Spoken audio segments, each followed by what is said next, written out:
하나님의 말씀 함께 보겠습니다. 요한복음 19장 30절 말씀.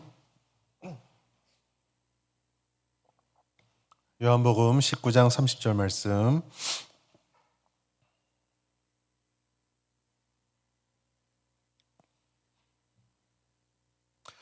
자막과 성경을 보시면서 함께 읽도록 하겠습니다. 요한복음 19장 30절.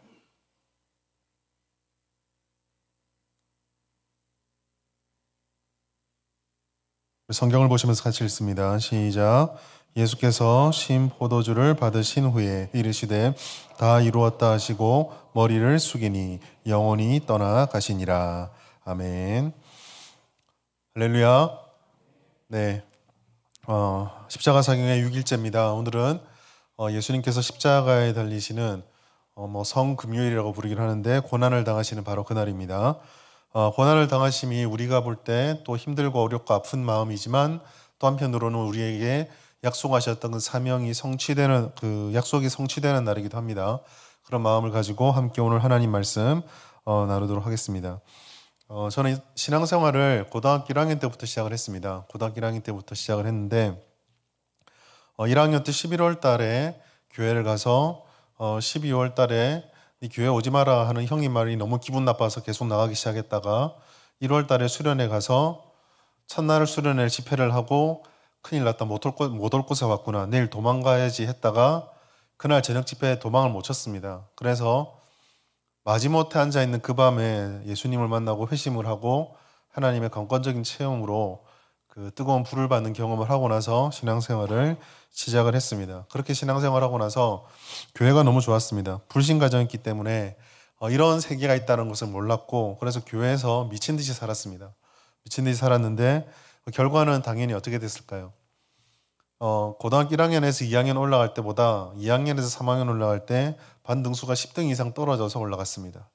하나님께서 무슨 계획이 있으셨는지 모르겠지만 1학년 때 담임 선생님을 3학년 때 그대로 만나서 혹독한 3학년 생활을 시작하게 됐습니다. 그렇게 신앙생활을 하다가 사실은 그 사이에 제가 몰래 교회를 다녔거든요. 집에 예수를 아무도 안 믿었기 때문에 교회 간다는 말을 안 하고 독서실 간다 얘기를 하고 교회를 계속 다녔습니다. 이제 수련회가 다가와서 그 회심한 수련회 말고 2학년에서 3학년 넘어갈 때 수련회를 가려고 했다가 몰래 친구 집에 가서 공부하러 갑니다라고 했다가 어머니 아버지께서 공부하는 게 너무 기특해서 밥 사주러 왔다 들통이 났습니다. 친구 집에 갔는데 없는 겁니다. 얘가 독서실 갔나? 독서실에 가니까 그때 제가 수련회 준비한다고 한 달 가까이 독서실을 잘 안 나갔거든요.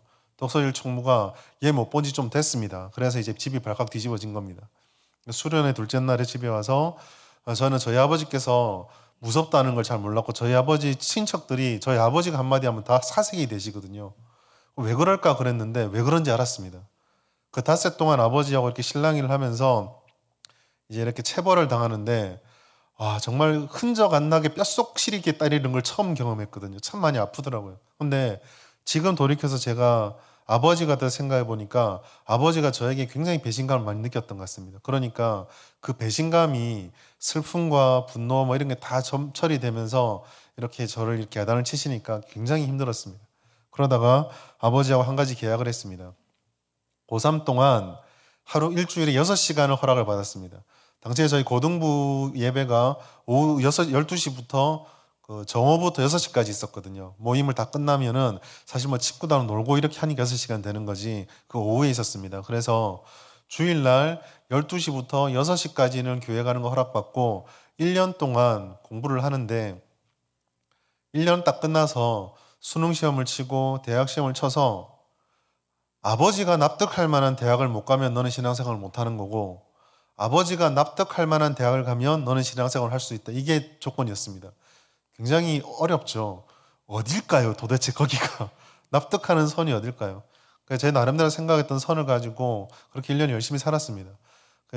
교회를 가야 되기 때문에 고3 생활을 하면서 제가 하루에 한 3시간 반 정도만 자면서 계속 지냈습니다. 3시간 반 자고 또 신앙생활을 놓치면 안 되기 때문에 그 학교에 가서 친구들 잘 때 성경 읽고 점심 먹고 잘 때 성경 좀 일찍 더 일어나 성경 읽고 이런 식으로 해서 교회도 가고 그 성경도 제가 고3 때만 3번을 읽었습니다. 처음부터 끝까지 3번을 읽었는데 사실 이거는 지금 와서 저희 아버지는 모르시는 일입니다. 이제 천국 가셨는데 이제 아버지가 천국에서 보시고 아시겠지만 제가 그날 아버지하고 계약은 6시간이었는데 몰래 더 다녔습니다. 그 토요일 날 제가 고등부 저희 친구들하고 같이 성경 묵상하고 기도하고 하는 모임이 있었는데 그걸 1년 동안 제가 담당을 맡아서 토요일 날 12시에 학교 딱 마치면 교회를 가서 그날 교회에서 다 보내고 도서실 간 줄 아시는 거죠? 아버지 죄송합니다. 도서실까지 가시는 거 아시는데 그러고 토요일 보내고 주일 보내서 고3 1년 동안 닷새밖에 공부를 못했습니다. 그러니까 잠을 잘 수가 없는 거예요. 잠을 자면 공부를 못합니다. 남들이 토요일 일요일 하는 걸 평일날 다 땡겨야 되니까 계속 그렇게 지냈었습니다. 그렇게 해가지고 1년을 보내고 시험을 치렀습니다. 시험을 치르고 지금도 잊을 수 없는 게 수능 치는 그날 집에 왔는데 달 치고 왔습니다. 밥 주세요. 밥 먹고 잠시만 쉴게요. 그러고 눈 떴는데 다음 학교 간 날입니다. 너무 이게 피곤해가지고 열 몇 시간을 내리 자고 학교에서도 자고 학교 갔다 와서 자고 그렇게 했습니다. 그런데 그러고 나서도 제가 못 쉬었던 게 당시에 제가 지원했던 학교가 본고사를 쳤습니다. 국영수 본고사를 쳤기 때문에 또 1월 달까지 계속 또 그런 생활을 했습니다. 3시간만 자고 4시간만 자고 그렇게 하고 어쨌든 시험을 다 치르고 지원했던 학교에 넣었던 곳이 다 합격 통지서를 받고 아버지 보여드리니까 됐다라고 하셔서 이제 다 이뤘다라고 이제 신앙생활을 그 이후로 그 이후로 아버지한테 한 번 더 제한을 받지 않고 제약을 받지 않고 그렇게 다녔던 기억이 납니다.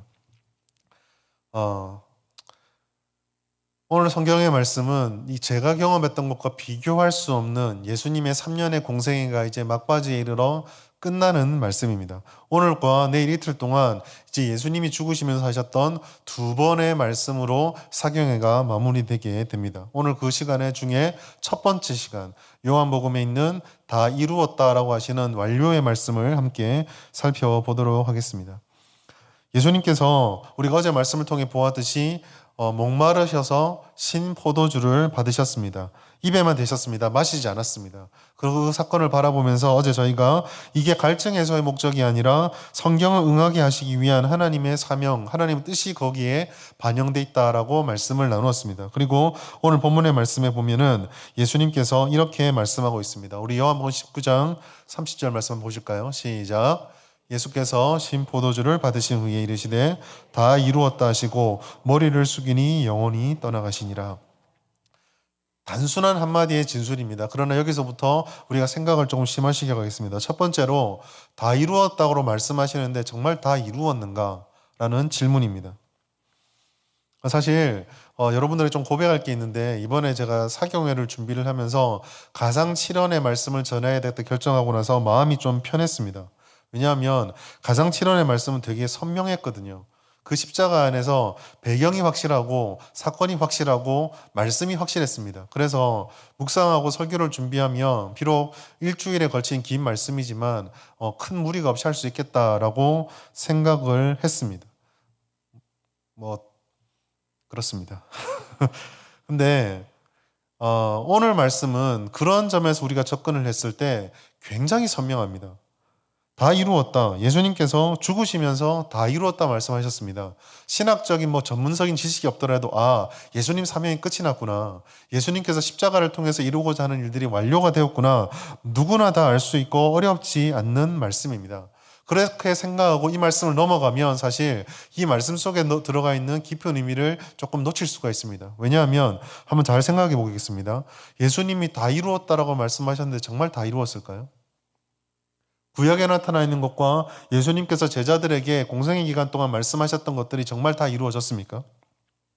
몇몇 학자들은 이 말씀 구절을 해석하시면서 이 다 이루심이 예수님에게 맡겨졌던 사명, 특별히 구약에서 구원의 예표로서 보여주었던 구약 제사의 완결과 구원 사역의 완료라고 할 수 있다. 제사를 완성시키는 히브리서에 있는 그 내용이 완성된 것이다 라고 이야기를 합니다. 물론 저는 여기에 동의합니다. 오늘 설교 말씀을 들으시면 아시겠지만 이 부분이 계속해서 강조되어져 나오고 십자가에서 이 메시지와 이 완성을 배제시키고 십자가를 온전히 이해할 수는 없습니다. 그러나 한 번 더 생각해 보면 이게 다가 아니라는 것을 알 수 있습니다. 제가 왜 이렇게 말씀을 드리냐면 이 성경 구절 예를 좀 들어서 설명을 드리겠습니다. 요한복음 14장 3절 말씀 같이 한번 읽어볼까요? 시작. 가서 너희를 위하여 거처를 예비하면 내가 다시 와서 너희를 내게로 영접하여 나 있는 곳에 너희도 있게 하리라. 아멘. 자, 이 말씀이 무슨 말씀이시죠? 예수님께서 예루살렘의 마지막으로 올라가실 때 제자들에게 고별 강화를 하시면서 그가 죽고 나서 다시 이 땅에 오셔서 그 천국에 가서 모든 걸 예비하신 후에 다시 와서 너희들을 함께 데리고 가겠다라고 말씀하신 것입니다. 요 말씀, 내가 다시 오겠다는 말씀을 신학적으로 좀 유식하게 표현하면 뭡니까? 재림이죠, 재림. 재림에 대한 말씀입니다. 자, 다 이루었습니다. 재림이 실현됐나요? 아직 재림이 남아 있습니다. 또 마가복음 8장 31절 말씀 보겠습니다. 자, 읽어드리겠습니다. 인자가 많은 고난을 받고 장로들과 대제사장들과 서기관들에게 버림받아 죽임을 당하고 사흘 만에 살아나야 할 것을 비로소 그들에게 가르치시되. 자, 이 말씀 속에 있는 내용은 무엇입니까? 부활이죠. 그러나 오늘 본문의 배경을 보십시오. 지금 십자가에서 죽기 직전에, 운명하시기 직전에 예수님께서 다 이루었다 하셨습니다. 그럼 이 시점에는 아직 부활은 이루어지지 않았습니다. 다 이루었다 하셨습니다. 그러나 정말 다 이루어졌습니까? 아직 다 이루어지지 않았습니다. 아직 다 이루어지지 않았습니다. 그러면 예수님께서 다 이루었다라고 말한 것은 너무 큰 쇼크를 받아서 창난을 일으키신 것입니까? 이 말씀의 과연 의미는 무엇일까요? 왜 다 이루었다라고 말씀을 하셨고 무엇이 다 이루어졌을까요? 우리는 이것을 십자가 위에서 하나님의 구원을 이루고자 하셨다라는 그 죄에 대한 치명적인 승리 선언, 그 관점으로 이해할 필요가 있습니다. 예수님께서 십자가를 짊어지신 근본적인 이유는 우리 죄 때문입니다.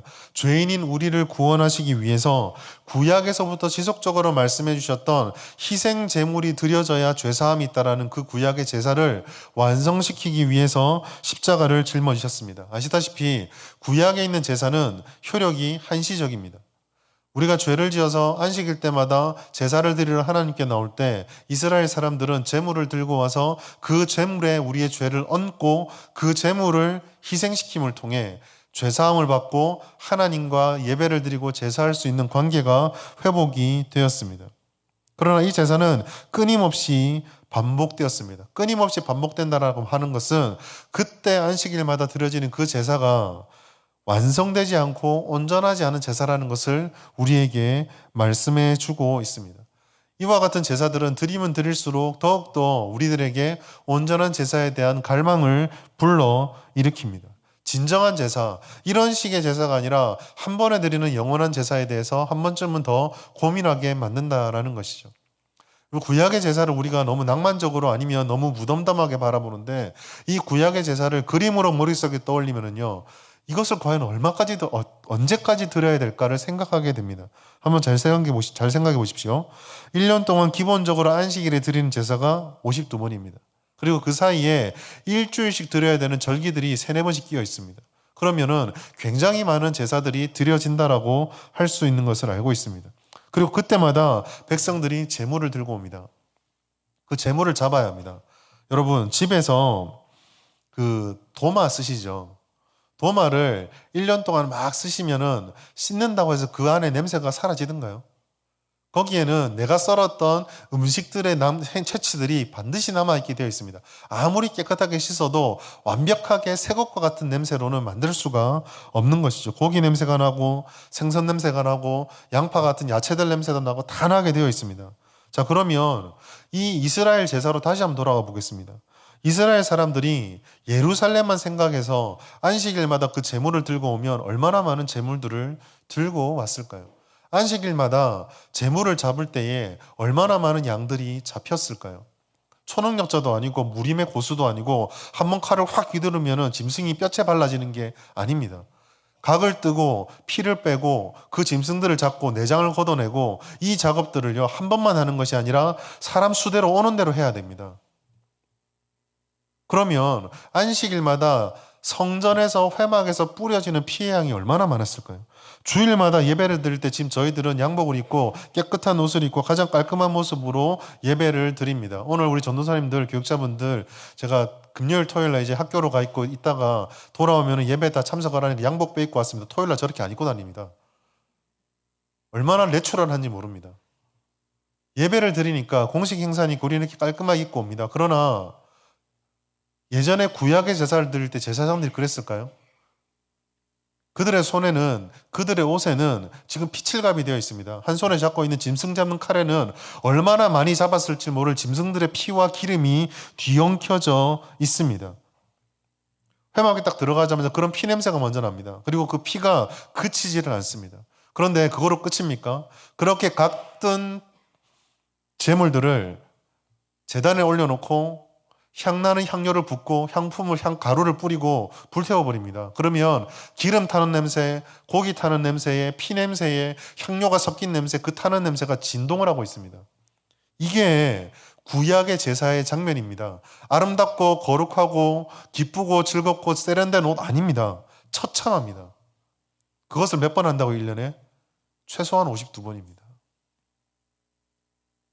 이렇게 매주 드려지는 피제사가 오늘 예수 그리스도의 이 십자가에 드린 단번의 제사로 모두 다 해소가 됩니다. 계속 반복되어야 됐던 한시적 효력의 제사는 끝이 나고 예수께서 십자가에서 완전한 어린 양이 되셔서 한 번의 피를 흘리심으로 영원한 피가 이 땅에 쏟아지게 되는 것이죠. 이것이 예수께서 육신을 입고 이 땅에 오셨던 이유이고, 이렇게 예수님이 어린 양이 되심으로 완전한 제사가 드려졌다. 죄사함이 끝이 나고 우리와 하나님의 관계가 회복되었다. 이게 지금 십자가에서 드려지고 있는 제사의 모습입니다. 히브리서 9장 12절 말씀 같이 한번 읽어보겠습니다. 시작. 염소와 송아지에 필요하지 아니하고 단번에 성소에 들어가셨느니라. 아멘. 따라서 우린 이와 같은 제사의 장면을 보면서 이 제사의 목적을 분명하게 할 필요가 있습니다. 제사의 의미가 무엇인지를 분명하게 할 필요가 있습니다. 제사를 왜 드리느냐? 제사는 단지 하나님께서 하라고 했으니까 하는 게 아닙니다. 물론 하나님이 하라고 했으니까 하는 거죠. 그러나 하나님이 그렇게 하라고 하신 데는 우리가 하나님의 공의와 정의에 합당하지 않기 때문에 하나님의 백성으로서 하나님께 나아가기 위해서는 이 죄 문제가 반드시 해결되어야 했기 때문에 주어진 것이 제사입니다. 하나님께 나아가기 위해서는 이와 같은 죄사함의 제물, 피 흘림이 반드시 필요했습니다. 복음을 받고 십자가의 은혜로 우리가 하나님께 구원을 받았다라는 이 은혜에 모든 관심이 집중되어 있지만, 사실 그 이전에 먼저 우리가 깨달아야 되는 것은 이번 5일 동안의 말씀 속에 계속 말씀드렸던 것처럼 우리가 이 구속의 은혜를 통해서 죄 문제가 먼저 해결되어야만 하고, 이게 해결됐다는 것이 우리가 받았던 은혜의 가장 중요한 한 축을 형성한다라는 바로 그것입니다. 하나님을 진노케 하는 죄는요, 덮어둘 수가 없습니다. 넘어갈 수가 없습니다. 해결하지 않으면 그대로 남아서 하나님과 우리 사이에 도저히 건널 수 없는 장벽과 낭떠러지와 같은 간격으로 벌어져 있는 것입니다. 바로 여기서 예수님께서 다 이루었다고 하실 때에 그 의미가 무엇인지가 드러납니다.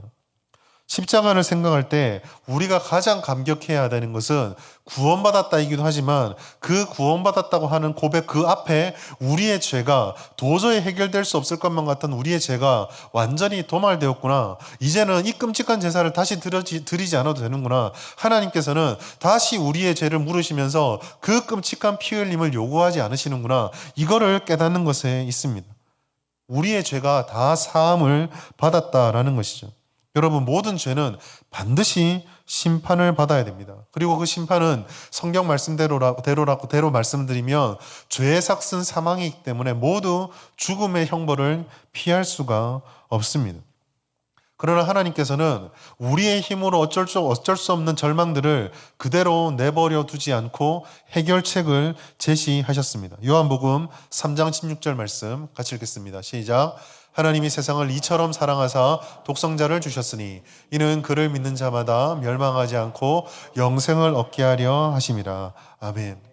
원수인 우리들을 향해서 죄로 인해서 멸망당해도 그대로 놔두어도 아무 문제가 없음에도 불구하고 하나님이 우리를 사랑하셨습니다.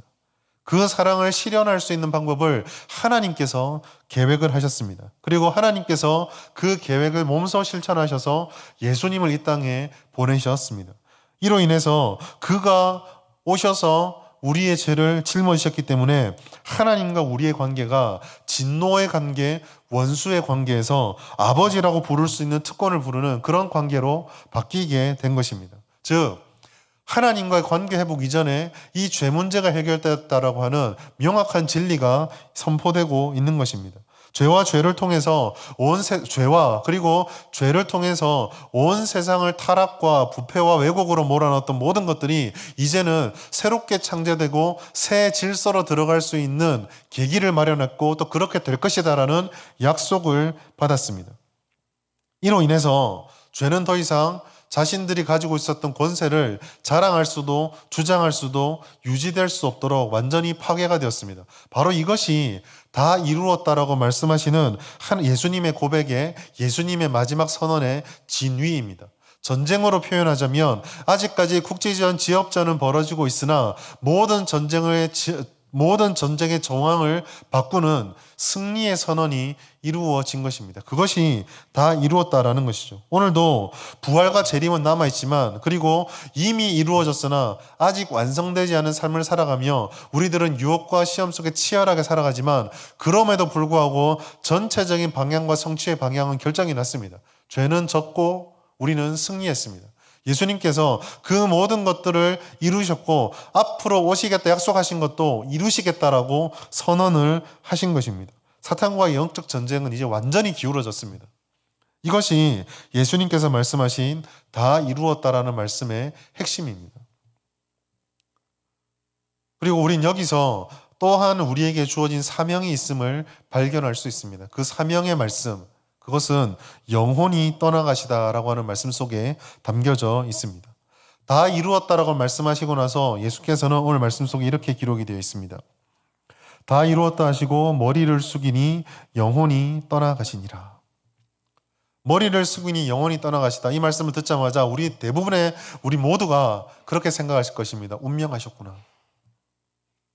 평범해 보이는 운명의 기록, 죽음의 기록처럼 보이지만 사실 이 요한의 기록 속에는 아주 고차원의 기교가 들어가 있습니다. 영원히 떠나가시다라고 하는 구절은 예수의 죽음을 의미하는 것이다라고 우리 모두가 생각합니다. 물론 이 말씀을 하시고 예수님은 운명하셨기 때문에 그러한 해석에 이견을 달기는 쉽지가 않습니다. 그런데 예수의 죽음을 기록하고 있는 다른 복음서들과 말씀과 비교해보면 이 요한의 말씀은 조금 독특합니다. 마태복음과 누가복음을 좀 비교할 텐데요. 마태복음 27장 50절 말씀 보면 예수님의 죽음 이렇게 기록합니다. 예수께서 다시 크게 소리 지르시고 영원히 떠나시니라. 누가복음 이렇게 기록하고 있습니다. 23장 46절 같이 읽습니다. 시작. 예수께서 큰 소리로 이 말씀하신 후 숨지시니라 라고 되어 있습니다. 누가는 의사답게 숨진다라고 하는 정확하게 좀 의학적 용어를 선언하고 있는데 여기서 제가 보고 싶은 것은 마태복음에는 영혼이 떠나다는 말을 쓰고 누가복음에는 내 영을 아버지 손에 부탁한다는 말을 썼다라는 요 차이입니다. 그리고 오늘 요한복음에는 영혼이 떠나가시다라고 되어 있습니다. 자, 먼저 마태복음을 보면 이 요한복음과 유사한 말이 쓰였습니다. 영혼이 떠나시니다라고 마태복음 말했고 요한복음은 영혼이 떠나가신다라고 똑같은 말을 쓴 것 같습니다. 그런데 헬라어 단어가 좀 다릅니다. 마태복음에 사용된 영혼이 떠나시다라는 이 헬라어는 아페켄이라고 하는데 아페켄은 말 그대로 떠난다는 의미를 가지고 있습니다. 그리고 누가복음에 부탁한다라는 말은 파라티세마이라는 단어가 쓰였는데 이것은 네어노타라는 의미를 가지고 있습니다. 여러분이 헬라어를 가르치고자 마트케 이걸 외우라는 게 아니라 헬라어에 이 단어 두 가지가 있는데요. 이 아페켄과 마라티세마이가 영혼이란 말과 딱 결합되었을 때 헬라어는 언제나 관용적으로 죽음이구나를 떠올리게 되어 있습니다. 죽음을 사용할 때 이 두 단어가 헬라어에서 항상 사용이 됐다는 것이죠. 그런데요, 오늘 본문 속에 요한복음에 등장하는 이 떠나다는 말은 조금 다릅니다. 파레도켄이라 가지고 디도미라고 하는 동사의 변형형이 사용됐는데 여기서 사용하는 요한복음에 사용하는 파레도켄이라고 단어는요 헬라어에서 죽음을 상징하는 의미로 단 한 번도 쓰이지 않습니다. 죽음하고 전혀 상관없는 단어가 영혼이 떠나다라는 것에 사용되어 있습니다. 따라서 헬라인들이 헬라어를 아는 사람 그 당시 유대인들과 헬라 사람들이 오늘 이 말씀 보시면 하는 겁니다. 머리를 숙이고 운명해야 되는데 이 단어는 죽는다는 단어가 아닌데 이것을 지금 요한복음이 숨겨놓은 것입니다. 그럼 이 단어의 뜻은 무엇이냐? 이 단어의 정확한 의미는 내어주다, 넘겨주다, 전해주다라는 뜻이 있습니다. 되게 흥미로운 구절입니다. 외적으로 보았을 때는 죽음이 분명합니다. 그런데 사용하는 단어는 죽음이 아닙니다. 외적으로의 단어는 영원히 떠나가고 있습니다. 그런데 내적으로 단어를 보고 그 의미를 파악하면은 죽음으로 영혼이 떠나는 게 아니라 예수께서 머리를 숙임으로 영혼이, 혼이, 푸뉴마가 누군가에게 전해지고 있습니다. 이게 지금 요한복음 말씀 속에 들어가 있는 의미입니다. 즉 거기서 끝이 나고 죽음으로 끝나는 것 같은 말로 끝나는데 단어를 들어가서 그 말씀 속에 들어가면 끝이 아니라 뭔가가 다 시작이 되고 있습니다. 예수께서 가지고 있었던 사명과 주님과 동행하셨던 성령 푸뉴마가 누군가에로 전해지고 있는 것입니다. 이러한 것은 단어에만 표현되는 것이 아니라 구조에서도 조금 독특합니다. 묘사하는 순서가 되게 이상한데 본문을 잘 보시면 그 머리를 숙이니 영원히 떠나가신다라고 되어 있습니다. 여러분, 사람이 운명할 때 숨이 꼴딱꼴딱꼴딱 넘어가다가 머리를 탁 돌리면 숨이 넘어갑니까? 아니면 숨이 넘어가니까 머리가 돌아갑니까? 숨이 넘어가고 숨이 끊어지기 때문에 몸의 근육이 풀리면서 머리가 넘어가는 거 아닌가요? 요한복음은 지금 거꾸로입니다. 머리를 숙이니까 영원히 떠나버리셨습니다. 이게 무엇일까요? 다 이루었다라고 선언하시고 예수께서 머리를 먼저 숙이시고 영원히 떠났다고 되어 있는데 영원히 누군가로 전해집니다. 이게 과연 무엇일까요?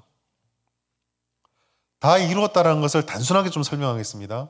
다 이룸은 예수님께서 받았던 사역이 완료되었다라는 것입니다. 그러나 아까 말씀드렸지만 완료되었으나 미완료 상태입니다. 아직 완료가 안 됐습니다. 그리고 예수께서 이제 스스로 머리를 숙이셨습니다. 어떤 주석을 보니까 이 예수님의 머리 죽으심은 스스로 이제 사역이 완료되었다라는 주체적인 행위다라고 표현했습니다. 저도 거기에 굉장히 동의를 합니다. 그리고 그렇게 머리를 딱 숙이시고 예수께서 하실 일이 완료되었던 표시가 딱 떨어지자마자 그 머리 숙이는 곳에 있던 제자들에게 성령이 전해집니다. 하나님의 영이 예수님과 함께 하시면서 주님의 일을 이끌어 가셨던 그 영이 제자들에게 전해지고 이 땅 가운데 쏟아진 것입니다. 그리고 오늘 본문에 읽지 않았지만 이와 같은 쏟아짐을 시각적으로 보여주는 장면이 31절에 있는데 바로 예수께서 죽은 것을 확인하기 위해서 그 옆구리를 찔렀을 때 몸속에 담겨있던 피와 물이 다 쏟아지는 것입니다. 아마 이것을 바라보면서 제자들은 한 구절을 떠올렸을 것입니다. 내가 너에게 주는 목마르지 않은 생명수라는 것을 떠올렸을 것입니다.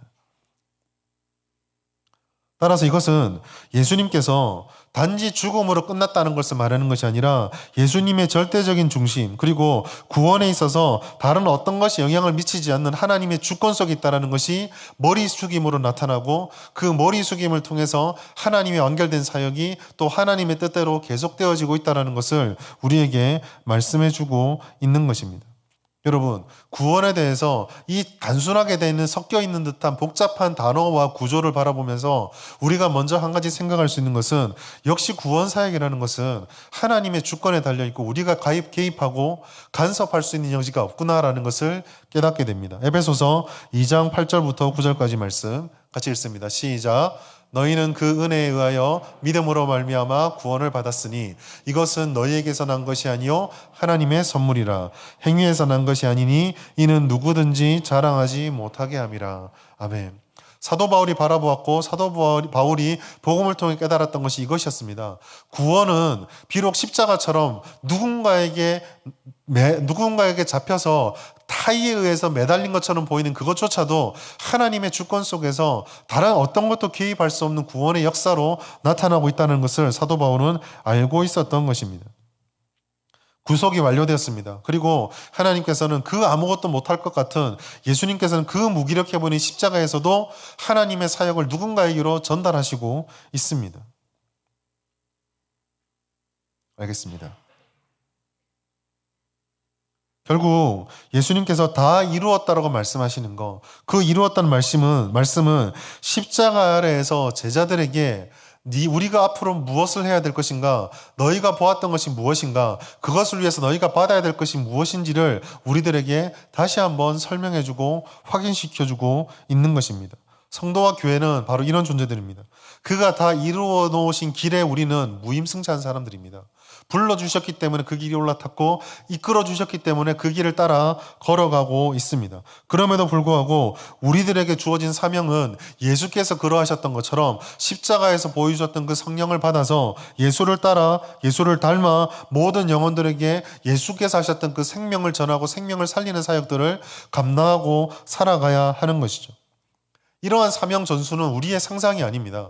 예수님께서 요한복음에 이렇게 치밀한 말씀을 통해서 하나님께서 말씀을 전해주고 난 뒤에 요한복음에 나타나는 독특한 특징이 있는데 그것은 바로 19장 나머지 자녀 부분, 특별히 20장부터 22장까지 무너지고 쓰러지고 망가지고 자빠져 있는 제자들을 살리는 장면을 2장에 걸쳐서 상세하게 설명하고 있고, 그 중에 교회 반석에 대해야 될 베드로를 살리는 장면에 한 장 거의 전체를 할애하고 있습니다.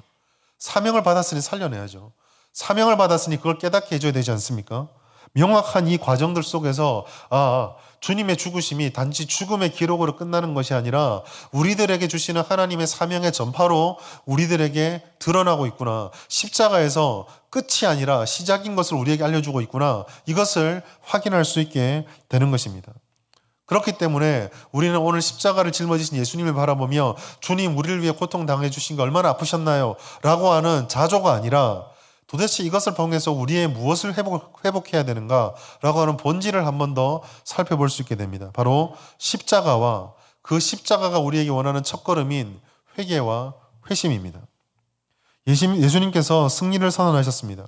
그 승리 선언은 죄가 힘을 잃었고 죄의 권세가 파괴되었다라는 것입니다. 그 승리의 선언 때문에 우리가 살아났고 우리는 고침을 받았습니다. 그리고 그 선언은 이 세상에 다른 구원의 길은 없다라는 것을 명확하게 알려주는 것이었습니다.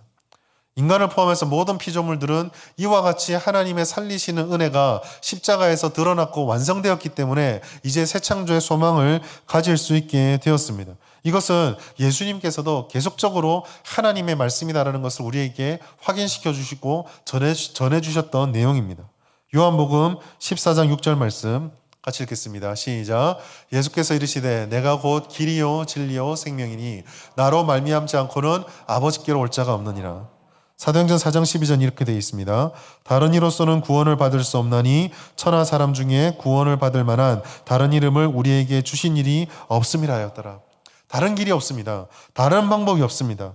즉 우리가 예수가 온 다음에 이 땅의 모든 세상과 이 땅의 모든 피조물과 사람들은 이 선명한 복음을 따르는 것만이 참 지혜의 길이고 살아날 수 있는 길이고 생명의 길이다라는 것을 말씀해주고 있다라는 것이죠. 그렇다면 우리에게 정말 필요한 것이 무엇인지는 자명해집니다. 이 땅을 살아가는 모든 사람들에게 주어진 한 가지 명령, 그것은 진실한 회개와 온전한 복음을 붙잡고 그것을 따르는 것을 놓쳐서는 안 된다는 것이죠. 이것을 다른 말로 표현하면 이렇게 말할 수 있습니다. 우리가 구원을 받았는가, 회심하였는가가 십자가 앞에 서면 굉장히 중요해진다라는 것입니다. 우리는 진실한 회개를 한번 생각해 보아야 합니다. 왜냐하면 예수께서 저렇게 처참하게 죽으셨다면 우리가 회개를 함부로 대충 서투르게 할 수 없기 때문입니다. 죄에 대한 완전한 선언이 십자가의 고백입니다. 십자가의 의미입니다.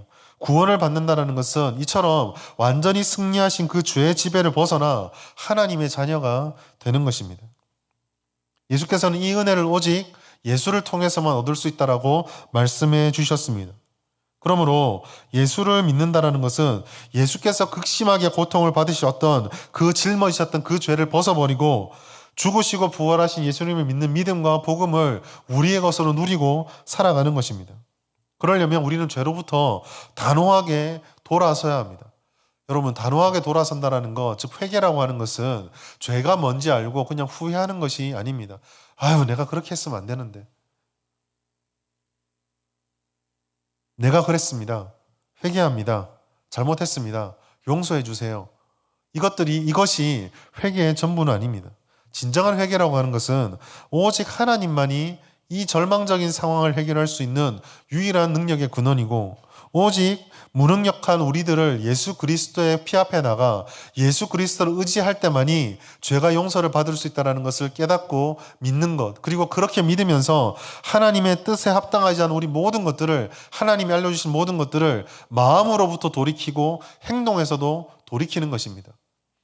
행동으로 돌이킬 때 우리는 늘 다시 넘어지고 무너지고 또 쓰러질 수 있기 때문에 회개라고 하는 것은 끊임없고 지난하고 계속되게 우리들이 돌아보아야 하는 것입니다. 이 진정한 회개를 통해서 우리는 그리스도의 못 박히신 십자가의 못 박히신 그리스도를 보게 되고, 그렇게 그리스도를 보게 되었을 때 우리의 삶의 우선순위가 바뀌게 됩니다. 갈라디아서 2장 20절은 이와 같은 회개의 모습을 잘 표현해주고 있습니다. 내가 그리스도와 함께 십자가에 못 박혔나니. 십자가에 못 박힌 사도 바울은 이렇게 바뀝니다. 내가 사는 것이 아니요 오직 내 안에 그리스도가 사시는 것이라. 여러분, 사도 바울은 굉장히 똑똑합니다. 자기 자신에 대한 신념이 확고한 사람입니다. 누가 뭐래도 건드릴 수 없는 사람입니다. 그런데 회개하니까 우선순위가 바뀝니다. 누가 건드려도 자기 생각을 안 바꾸는 사람이 주님 앞에서 다 바꿔버립니다. 그리고 뭐라고 말하고 있습니까? 하나님의 아들을 믿는 믿음 안에서 내가 사는 것이다 라고 말하고 있습니다. 내 신념을 따라 살았던 사람이 하나님을 믿는 믿음으로 사는 사람으로 바뀌었습니다. 여기에 회심의 확실한 열매와 증거가 있습니다. 다른 어떤 것보다 십자가에 죽으신 그리스도를 만나는 회개와 회심이 있으면 사람이 바뀝니다. 아유, 사람이 어떻게 그렇게 쉽게 바뀌나요? 우리 본성은 잘 안 바뀝니다. 여러분, 그 말이요, 쉽게 해서는 안 되는 말입니다. 쉽게 해서는 안 되는 말입니다. 성경은 그렇게 말하고 있지 않거든요. 진정한 회심의 자리에는 사람의 변화가 있습니다. 그렇기 때문에 이와 같은 십자가의 은혜를 바라본 성도가 진정으로 회개하지 않고도 그 회개의 것을 심각하게 생각하지 않는 것을 경고하고 나섰던 사람이 있습니다. 조셉 얼라인이라는 사람이 있습니다. 영국의 청교도고요. 1634년부터 1668년까지 살았던 사람입니다. 되게 유명한 우리가 잘 아는 청교도들 오웬이라든지 리차드 십스라든지 스테판 찬옥이라든지 이런 사람들에 비해서 유명한 사람 아닐지 모르겠지만 이분이 지었던 책 중에 굉장히 중요하고 굉장히 유명한 책이 있습니다.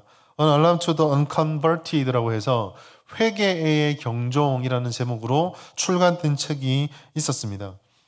우리나라에도 이 사람의 책이 번역이 되어 있습니다. 세 권으로 다양하게 번역이 되어 있는데요.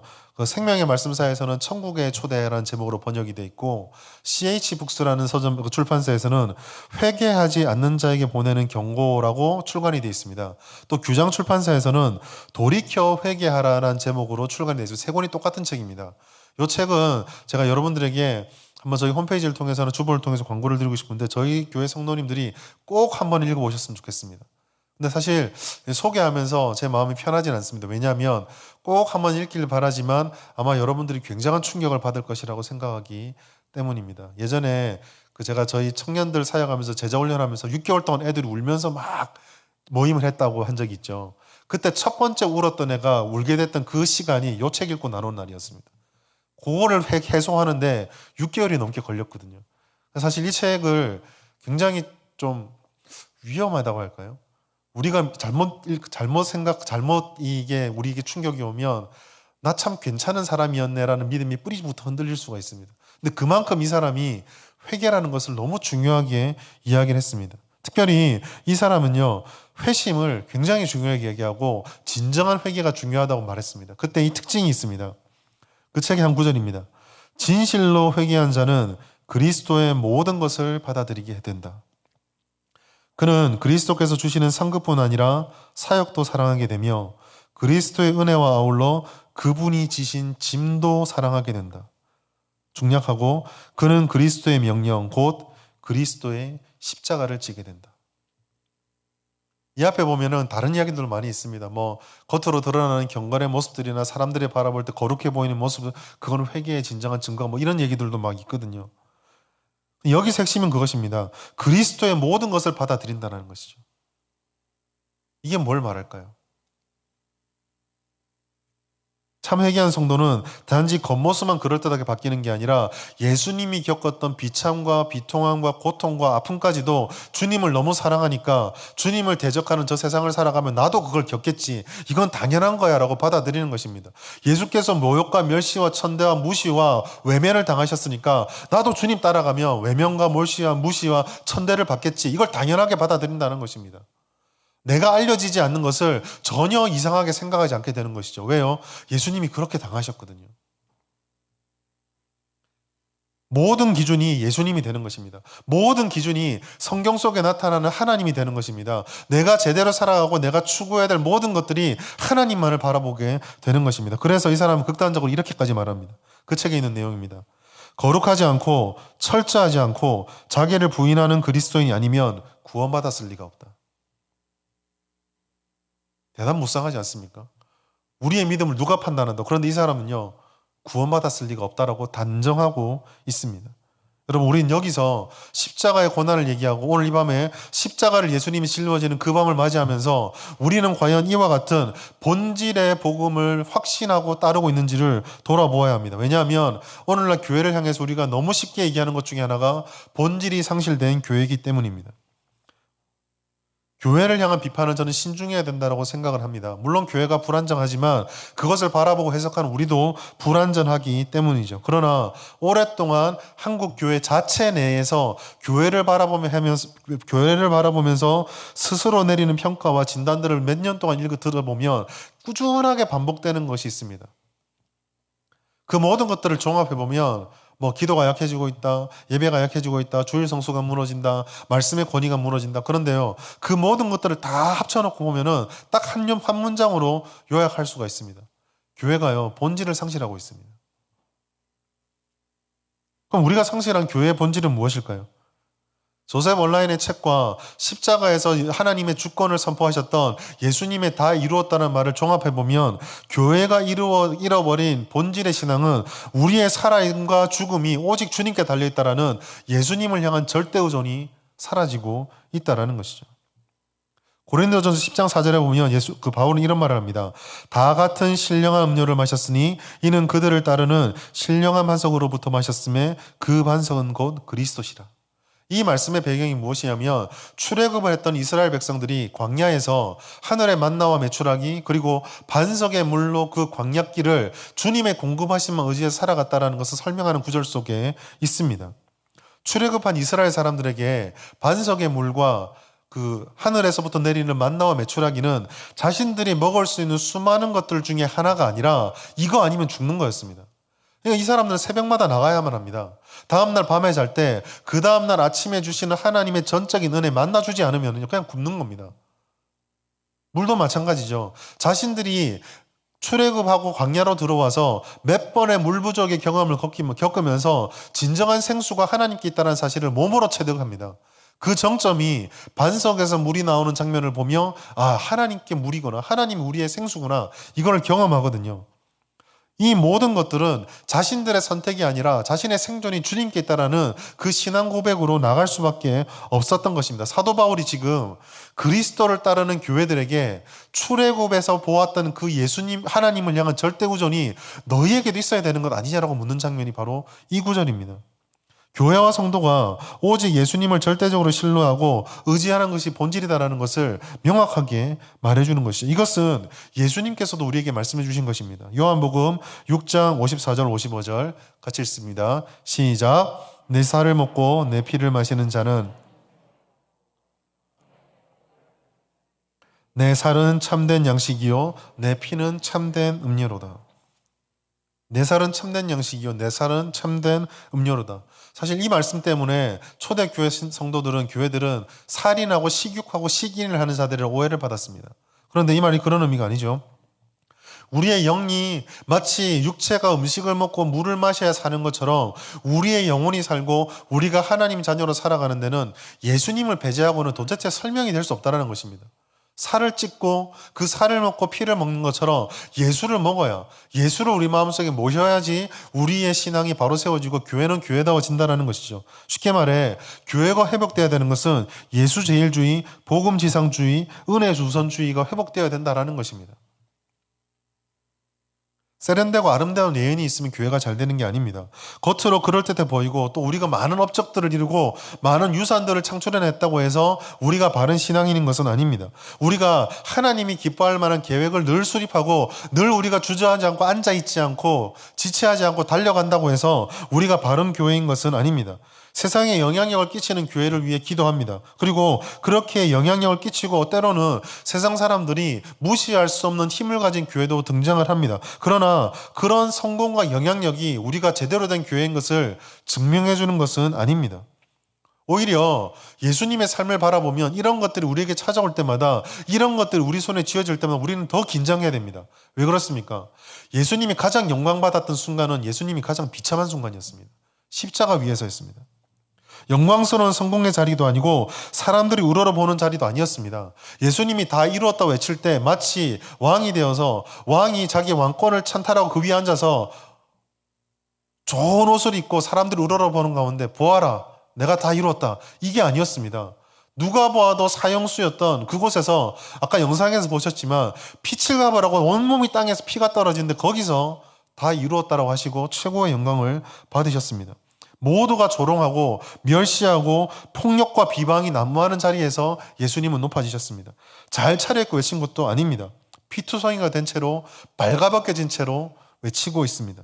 밝은 대낮도 아니죠. 우리가 고난주간 동안에 들었던 말씀 속에 예수님이 다 이루었다는 이 시점은 낮에 처음에 매달렸을 때 3시간의 빛이 있었던 시간이 아니라 정오부터 3시까지 어둠이 이 땅에 가장 짙게 임하였을 때 영광이 드러났습니다.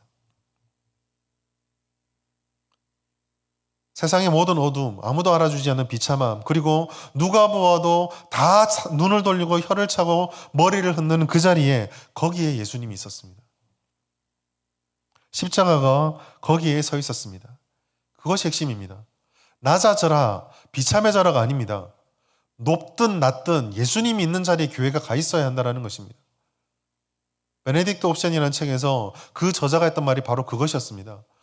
부흥을 말하고 영광을 말합니다. 그러나 하나님께서 교회들을 낮은 곳으로 가라고 하면 그곳에 있는 것이 교회다움을 회복하는 것이다라고 말하고 있습니다. 어디에 있든지 무엇을 원하든지 어떤 모습으로 있든지 중요한 것은 십자가 서 있는 그 자리, 예수님이 바라보는 그곳, 거기를 바라보고 그 자리에 서는 것, 그것이 다 이루었다라고 하시는 주님의 음성을 들을 수 있는 자리요, 다 이루어는 사명을 쫓아서 우리가 가야 될 사명을 확인하는 자리가 되고 또 그것을 통해 하나님께 영광 돌리는 자리가 되는 것입니다. 사랑하는 여러분, 그러므로 십자가의 신앙을 얘기하는 우리들은 이 복음의 말씀을 통해서 우리가 힘써야 될 것들을 추론해낼 수 있습니다. 첫 번째로 우리는요, 무엇을 하든지 십자가만 자랑하기를 힘써야 합니다. 십자가는 우리를 향한 하나님의 사랑의 정점입니다. 십자가를 사랑해야 하나님을 사랑하는 것입니다. 갈라디아서 6장 14절 말씀 같이 읽겠습니다. 시작.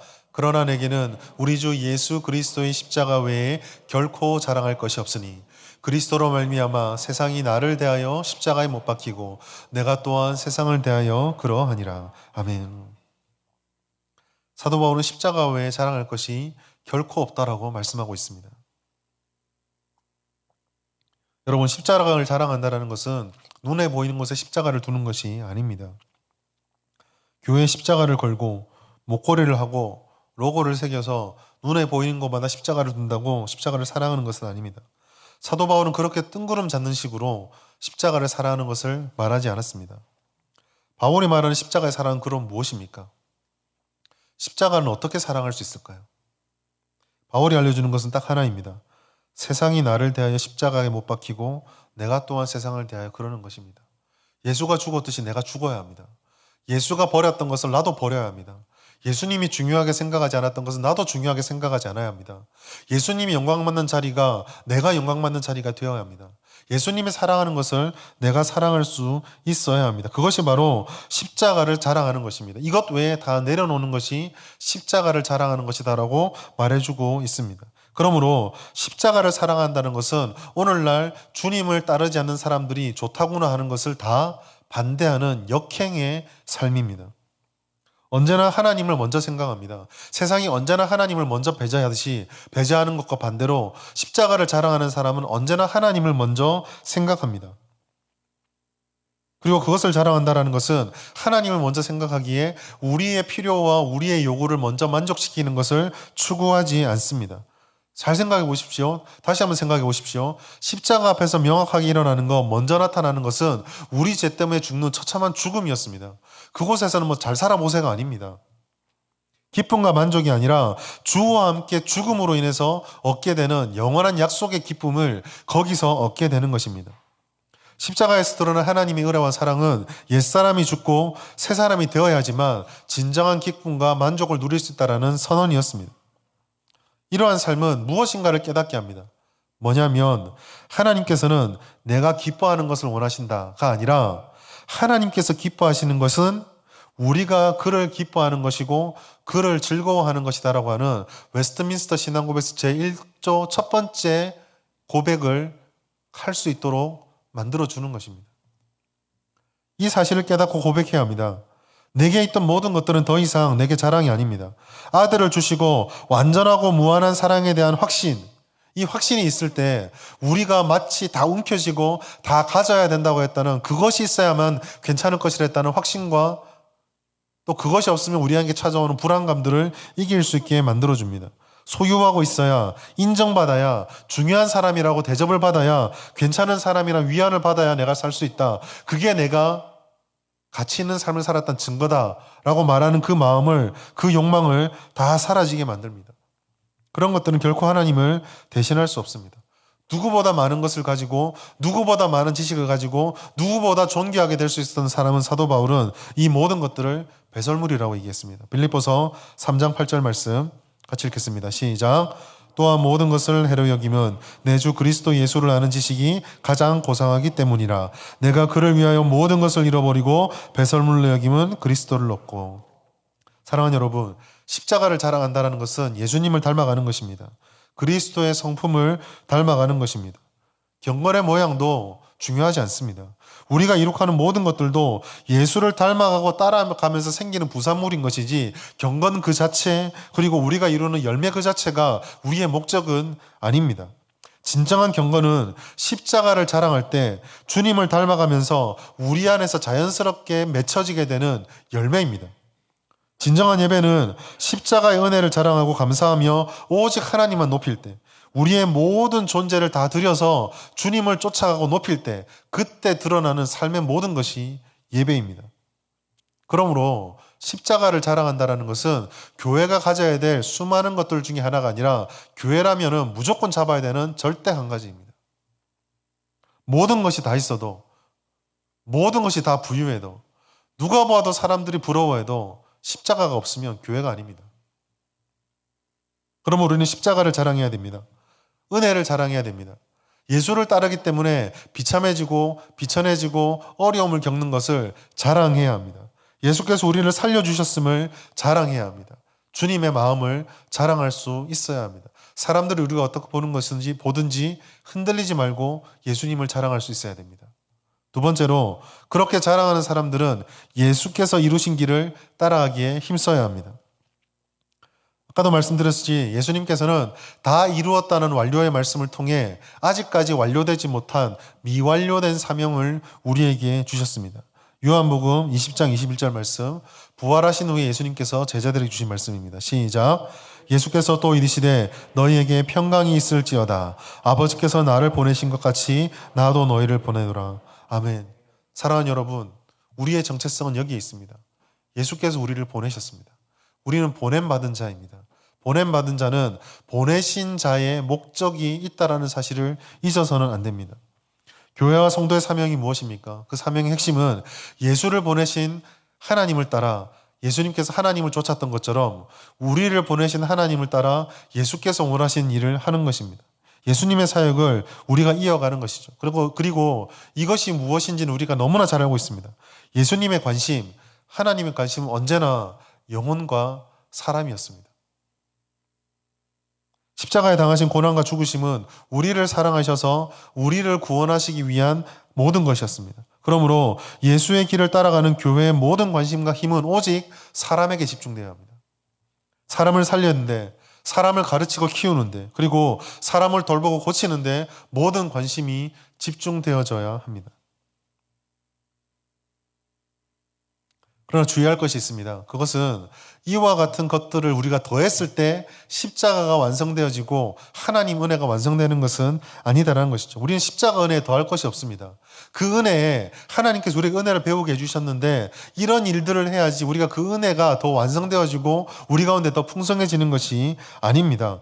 이 세상에 예수님께서 하셨던 일을 더 보충할 수 있는 그 은혜를 보충하고 완성할 수 있는 행위는 없습니다. 심지어 우리가 하나님의 말씀을 따라 사역하는 것도 그 은혜가 부족했기 때문에 완성하는 것이 아니라 다 완성된 은혜를 받아서 그 감격으로 인해서 어떻게 하면 우리가 주님을 닮아갈 수 있을까? 거기에 대한 반응으로 나오는 것이 사명입니다. 헌신하는 많은 교회를 봅니다. 그리고 많은 성도들의 수고가 있습니다. 맺는 열매를 통해서 하나님께 영광을 돌립니다. 그리고 하나님이 영광을 풍성히 드러낸다라고 말합니다. 그러나 여러분 아닙니다. 이미 십자가에서 그 풍성한 영광과 은혜가 완성되었습니다. 더할 것이 없습니다. 단지 모든 교회와 성도들은 우리의 열심을 통해서 맺히는 모든 선한 결과들을 감사하고 감격할 뿐입니다. 그리고 그것에 감사하고 감격할 수 있는 이유는 하나님께서 예수를 통해서 우리에게 생명을 주셨고 그것을 볼 수 있는 눈을 허락해 주셨기 때문입니다. 이것을 깨닫고 예수님께서 주신 생명의 은혜, 그게 우리의 모든 삶을 풍성하게 만드는 은혜를 깨닫는다면, 이게 전부라는 것을 깨닫는다면, 그것을 깨닫는 사람만이 세상이 어떻게 보든지, 다른 사람이 우리를 어떻게 보든지에 연연하지 않습니다. 아니, 몰라줘도 상관없고 모른다고 해서 시험에 들지도 않습니다. 내가 이토록 열심을 냈는데 이것을 왜 몰라주냐고 생각할 필요도 없습니다. 왜 그렇습니까? 하나님이 다 주셨거든요. 하나님이 다 알고 계시거든요. 우리는 그렇게 예수님께서 걸어가시는 길을 조금 더 걸어가는 것에 불과합니다. 얼마나 행복한 인생입니까? 먼지와 같은 우리를 예수님께서 보내주십니다. 그리고 저와 여러분은 저와 여러분과 우리 교회가 전능하신 하나님의 보내신 자가 되었습니다. 그렇게 보냄받은 우리들이 나가면서 보니까 우리 가운데 이미 모든 것이 다 주어져 있습니다. 다 할 수 있고 다 누리게 되어 있습니다. 예수님의 생명을 주셨습니다. 그거로 충분하지 않습니까? 우리는요, 실패하지 않습니다. 다 이루신 하나님을 따라서 다 이루어진 것을 그냥 같이 걸어가고 있을 뿐입니다. 사람들은 누가 날 몰라주지 않을까? 누가 이와 같은 일을 몰라주지 않을까? 늘 불안해합니다. 내가 살아간 인생에 의미가 없으면 어떡하나? 내가 이렇게 열심히 살았는데 60이 되고 70이 되고 내가 살은 삶의 열매들을 펼쳐놓았는데 이게 아무 의미가 없는 것이면 어떻게 하나? 불안해하고 근심하고 알아주길 원합니다. 그럼 우리는 그럴 필요가 없습니다. 왜 그렇습니까? 하나님이 내가 이미 아신 바가 되었다고 선언하는 곳을 그냥 따라갈 뿐이거든요. 우리의 인생엔 실패가 없습니다. 우리의 사역엔 실패가 없습니다. 우리가 그리스도를 따라갈 때 우리가 맺는 열매들은요, 하나도 땅에 떨어질 것이 없습니다.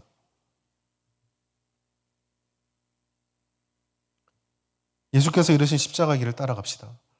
그 사랑, 그 길을 따라가는 삶이 얼마나 풍성한지를 여러분이 누리시기 바라고, 십자가에서 있었던 그 예수님의 사명, 예수님의 선언 다 이루었다가 무엇인지를 풍성히 깨닫는 오늘날 저와 여러분이 되시길 바랍니다.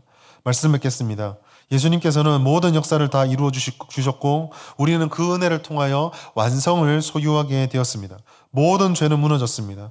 하나님의 계획은 그 실체를 드러냈고 뜻대로 다 완성하셨습니다. 그리고 우리는 그 완성된 은혜를 따라 오늘도 실패하지 않는 길을 걸어가고 있습니다. 그러면 여러분, 우리는 본질인 십자가를 자랑하기를 힘씁시다.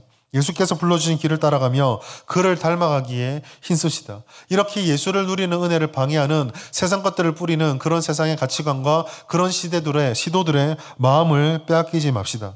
오직 예수로 인하여 기뻐하고 예수로만 만족합시다. 예수께서 영원하시니 그가 주시는 만족과 약속도 영원합니다. 이 풍성한 은혜를 누리고 그 기쁨과 감격의 찬양이 우리 모든 교회와 성도들 가운데 충만할 수 있기를 예수님의 이름으로 축복합니다. 하나님 아버지 감사합니다. 예수님께서 우리를 위해 십자가를 지시고 모든 구원의 은혜를 다 이루어 주시니 감사합니다. 죄와 절망밖에 없던 우리가 오직 하나님의 사랑으로 인해 구원을 받았습니다. 예수가 지신 십자가의 은혜를 기억하며 하나님께 나아가오니 우리들을 받아 주시옵소서. 세상에 헛된 것들로 가득 찬 우리를 불쌍히 여겨주시고 십자가의 은혜를 깊이 깨달아 오직 십자가만 자랑하고 그 은혜로 충만하여 하나님의 기쁨이 되게 하여 주옵소서.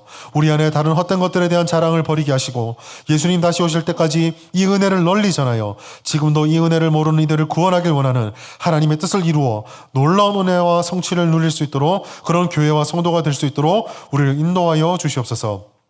감사드리며 예수님의 이름으로 기도드립니다. 아멘.